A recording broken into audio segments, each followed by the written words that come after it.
नमो नमः छात्रों, आज की कक्षा में पुनः आप सभी का बहुत बहुत स्वागत है।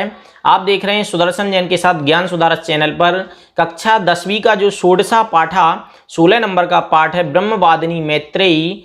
तो ब्रह्मवादिनी मैत्रेयी अर्थात वेदों का अध्यापन कराने वाली मैत्रेयी, यह पाठ का हमने पूर्व भाग पहला कुछ आधा पाठ हमने पाठ क्रमांक 1 में देख लिया था। आज हम इसके आगे के भाग के बारे में आपको पढ़ाएंगे। तो इस पाठ में क्या कहा कि पहले के समय जो थी नारी शिक्षित थी उपनिषद और वैदिक काल में, लेकिन जो मध्य काल में उनकी स्थिति खराब हो गई आक्रमण इत्यादि के कारण। और फिर पाठ प्रारंभ किया तो वहाँ पर बताया जिस घर में नारी की इज्जत होती है, पूजा होती है, उस घर में देवताओं का वास रहता है। और जहाँ पर इन नारियों की पूजा या नारियों को सम्मान नहीं दिया जाता, पूजा से मतलब सम्मान है, जहां पर इनको सम्मान नहीं दिया जाता है वहां की सारी क्रियाएं निष्फल हो जाती हैं, अर्थात वह घर घर जैसा नहीं रहता। तो इसी पाठ पर आधारित बता रहे हैं कि जो पहले नारी थी वह बहुत शिक्षित थी, इतनी शिक्षित थी कि वह साथ में मंत्रों की रचना भी करती थी। जिस प्रकार अश्वाघोषा, मैत्रेयी इत्यादि जो थी वह बहुत ही शिक्षित नारियां थीं। इन्होंने वेदों का अध्ययन भी कराया।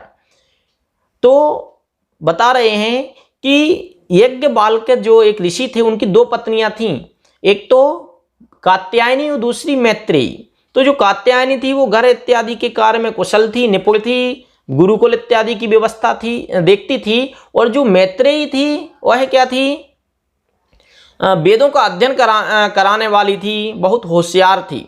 तो याज्ञवल्क्य ऋषि ने दोनों को अलग अलग जगह पर नियोजित कर दिया, अर्थात लगा दिया। एक को पठन पाठन के कार्य में लगा दिया, एक को व्यवस्थापक के रूप में कर दिया। एक बार क्या हुआ, याज्ञवल्क्य ऋषि बोले कि अब मुझे संन्यास लेना है, अब मुझे गृह का त्याग करना है, तो आप दोनों आ जाइए। क्योंकि दो पत्नियां थीं तो उन दोनों पत्नियों को कात्यायनी और मैत्रेयी को बुलाकर कहा कि अब मैं संन्यास लेने जा रहा हूं और आप इसके बाद आप लोगों में लड़ाई ना हो, संन्यास के बाद आप लोगों में लड़ाई ना हो, इसलिए मैं आप दोनों के लिए संपत्ति का बंटवारा करके जाना चाहता हूं।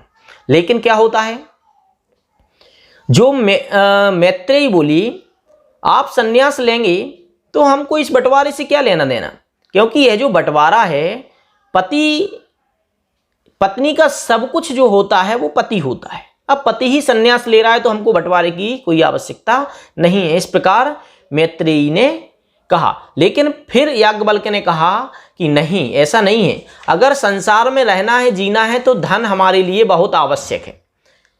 तो आप ऐसा करो, बंटवारे को स्वीकार कर लो और अपना एक अच्छा जीवन जीना। लेकिन उन्होंने कहा नहीं, इस धन से हमको कोई लाभ नहीं। अब क्या होता है, इन्होंने बोला था कि क्या धन से अमरत्व की प्राप्ति हो जाएगी, अमर तत्व की प्राप्ति हो जाएगी, क्या मैं अमर हो जाऊंगी? तो याज्ञवल्क्य ने कहा नहीं, ऐसा तो नहीं है, धन से अमर तो हो नहीं सकते हैं। तत्श्रुत्वा मैत्रेयी अवदत्, वह सुनकर मैत्रेयी बोली यदि वित्तेन नाहम अमृता भविष्यामि तरहि धनम स्वीकृत्य किम करोमि। यदि मैं धन से अमर नहीं होऊंगी तरहि धनम स्वीकृत्य किम करोमि, तो मैं धन को स्वीकार करके क्या करूंगी, ऐसा मैत्रेयी ने कहा।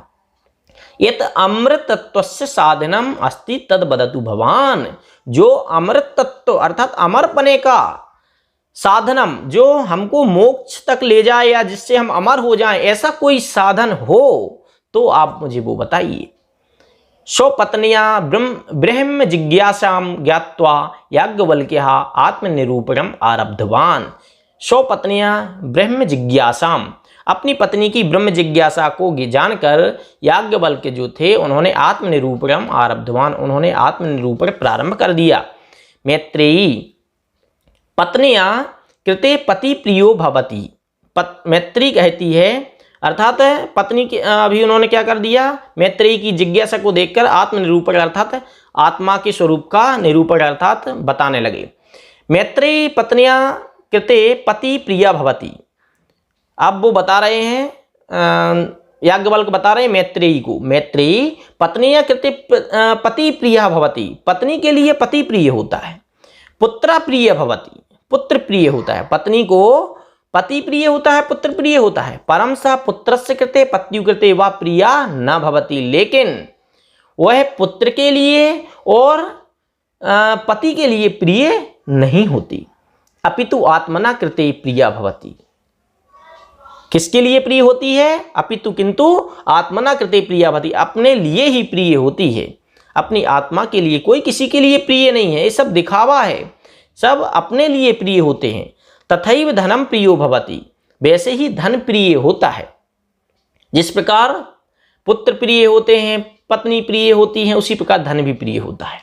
देवा प्रिया भवन्ति, देव प्रिय होते हैं। परम सर्वम आत्मना कृते एव, लेकिन सर्वम सब आत्मना कृते एव, अर्थात सब अपने लिए ही हैं। यस्मिन् आत्मनि वयम स्निह्यामा सा एका एव, जिस आत्मा के लिए हम स्निह्यामा अर्थात पसंद करते हैं, सा एका एव, वह एक है। अयम ब्राह्मणा, मैं आत्मा, अहम ब्राह्मणा, मैं ब्राह्मण, अयम क्षत्रिय, यह क्षत्रिय, इति एतेषां शरीराणि भिन्नानि परंतु तेषु शरीरेषु सर्वेषु आत्मा एक एव। मैं ब्राह्मण हूँ, मैं क्षत्रिय हूँ। इति एतेषां शरीराणि नामानि, यह इसके शरीर के नाम हैं, इस आत्मा के शरीर के नाम हैं।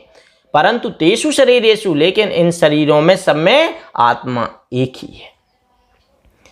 ये सारे शरीरों के नाम हैं, लेकिन आत्मा एक है। या सर्वाणि भूतानि आत्मना भिन्नानि पश्यति सा मुक्तिम प्राप्तुम न शक्नोति। या सर्वाणि भूतानि, जो सभी प्राणियों पर आत्मना भिन्नानि पश्यति, अपने से भिन्न पश्यति, देखता है या समझता है, जो अन्य प्राणियों के लिए भी, अन्य जीव जंतुओं के लिए, अन्य पशु पक्षियों के लिए भी आत्मना भिन्नानि पश्यति, अपने से भिन्न देखता है, समझता है। सा मुक्ति प्राप्त न शक्नोति, वह कभी मुक्ति को या अपने कल्याण को प्राप्त नहीं कर सकता है। जो अपने से भिन्न पृथक मानता है, हमको दर्द होता है, दूसरे को दर्द नहीं होता है, जो इस प्रकार ऐसा मानता है, ऐसी जो प्रतीति करता है, वह कभी अपना कल्याण नहीं कर सकता। सर्वेषु शरीरेषु एका एव आत्मा इति, जितने भी शरीर हैं उन सब में आत्मा एक जैसी आत्मा है। या जानाति सा मुक्तिम प्राप्नोति, जो ऐसा जानता है कि जो मुझ में आत्मा है वो ही उसमें आत्मा है, जो ऐसा जानता है सा मुक्तिम प्राप्नोति, वह मुक्ति को प्राप्त करता है। अयम आत्मा एव अखिलस्य विश्वस्य आधारा इति, अयम आत्मा एव, यह जो आत्मा है, यह आत्मा ही विश्व का आधार है। ठीक है ना, विश्व का आधार यही आत्मा ही है। कथम इति तम मैत्रेयी अपृच्छत, कथम कैसे, इति मतलब इस प्रकार, तम मैत्रेयी अपृच्छत, मैत्री पूछती है कैसे। याज्ञवल्क्य उदाहरणेन स्पष्टम कृतवान, याज्ञवल्क्य जो हैं वह उदाहरण से स्पष्टम कृतवान अर्थात स्पष्ट करते हैं। यथा सर्वस्य जलस्य समुद्रा एव आधारः, जिस प्रकार पूरे जल का आधार क्या है, समुद्र है। समुद्रात निर्मितम जलम पुनः समुद्रे एव विलीनम भवति, समुद्र से निर्मित जल पुनः समुद्र एव विलीनम भवति, पुनः फिर से समुद्र में चला जाता है। उदाहरण के माध्यम से समझिए, जिस प्रकार बादलों ने पानी समुद्र से ग्रहण किया, यहाँ बरसाया, जमीन में गया, जमीन से हमने निकाला, या जो बादलों से गिरा उसको हमने निकाला, यूज किया, नालियों में बहाया, वो सब समुद्र नदियों में मिल गया और नदी बहकर कहाँ चली गई, समुद्र में चली गई। इस प्रकार पूरे पानी का आधार क्या है, समुद्र ही है। तथैव ब्रह्म तत्वात् निर्मितम विश्वम तत्रैव विलीनम भवति, तथैव वैसे ही ब्रह्म तत्वात् निर्मितम विश्वम, जो आत्म ब्रह्म तत्व से निर्मित विश्व है, वैसे ही विलीनम भवति, वैसे ही वहीं पर सब कुछ विलीन है, अर्थात पूरा ब्रह्मांड उसमें सब कुछ खचाखच भरे हुए हैं। इदम ब्रह्म तत्वम संपूर्ण विश्व व्याप्तम, यह जो ब्रह्म तत्व है, यह जो आत्म तत्व है, पूरे ब्रह्मांड में व्याप्त है। यथा शर्करा जले सर्वत्र समान रूपेण व्याप्ता भवति तथैव आत्मा अपि अंतर्बाह्य व्याप्ता, जिस प्रकार शर्करा जले, जिस प्रकार शक्कर जल में घोल दी जाती है, समान रूप से व्याप्त हो जाती है, घुल मिल जाती है, तथैव आत्मा अपि अंतर्बाह्य व्याप्ता, उसी प्रकार आत्मा भी अंदर और बाहर व्याप्त है। हर जगह कोई भी चीज दिख रही है उसमें आत्मा है, वो अगर हलन चलन उसमें हो रहा है तो वो आत्मा है, और ये आत्मा पूरे ब्रह्मांड में फैली हुई हैं, चाहे वो छोटा सा कीड़ा हो, चाहे वो बड़े से बड़ा कोई भी कुछ भी हो, सब में आत्मा है। और कैसी आत्मा है? जैसी हमारे अंदर आत्मा है वैसी ही आत्मा उसकी है। ठीक है ना? अयम आत्मा सर्वेषां देहे तिष्ठति, यह जो आत्मा है वह सभी के शरीर में तिष्ठति अर्थात रहती है। देहा नश्वरा, लेकिन जो देह है वो नश्वर अर्थात नाश होने वाला है।